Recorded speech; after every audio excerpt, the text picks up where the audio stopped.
Six Flags is the Walmart of theme parks. This is a common thing said in the coaster community, and today I'm explaining why.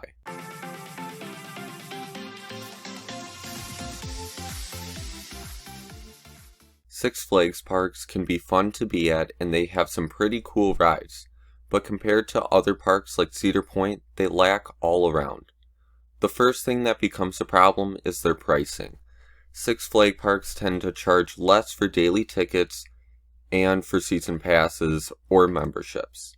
This is good for the customer, but from a business perspective, they are making less and leads to them making less money to put new attractions in. Another thing that could be better is making better decisions with attractions. Now what I mean by this is Six Flags usually tends to add smaller, less expensive attractions such as flat rides or 4D flying coasters from S&S. What other parks, such as Cedar Point, do is wait until they have enough money to make a nice, meaningful investment to the park. The only thing is, it can be tough to decide what a meaningful investment is. This is because there are two types of people that go to parks. The GP, which is the general public, and then the other type are enthusiasts. Both groups have different things that attract them to parks. The general public are generally easier to market to because they are usually looking for less extreme attractions. Six Flags likes this because this means they can spend less money and still get a good turnout from their marketing. If they market to enthusiasts, they will have to spend more money for coasters that are record-breaking and are more intense than other coasters, which means that the GP will probably not ride the coaster. Also, with Cedar Fair parks, they usually have better theming all around the park, some more plants, and usually are more maintained.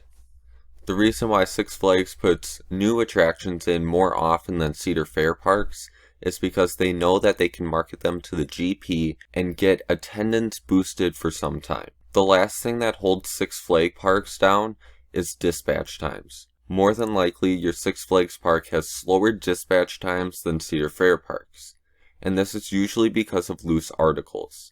At Cedar Point on Steel Vengeance, before you go on the ride, you have to store your loose articles in a locker free of charge, and this is even before you get into the station. While Six Flags parks do have lockers available, they are not enforced. Putting loose articles in lockers before getting in the station leads to quicker dispatches because people don't have to walk to the other side of the station, put their bags in the bin, then board the train. The main reason why Six Flags doesn't do this is probably because it would cost money to implement this system into their ride lines. In the end, from my own experience, Six Flags would rather put smaller, less expensive attractions rather than putting in larger, more meaningful investments. That's all for this video. If you have any topics you would like to have me talk about, let me know in the comments down below. Other than that, have an amazing day at the park.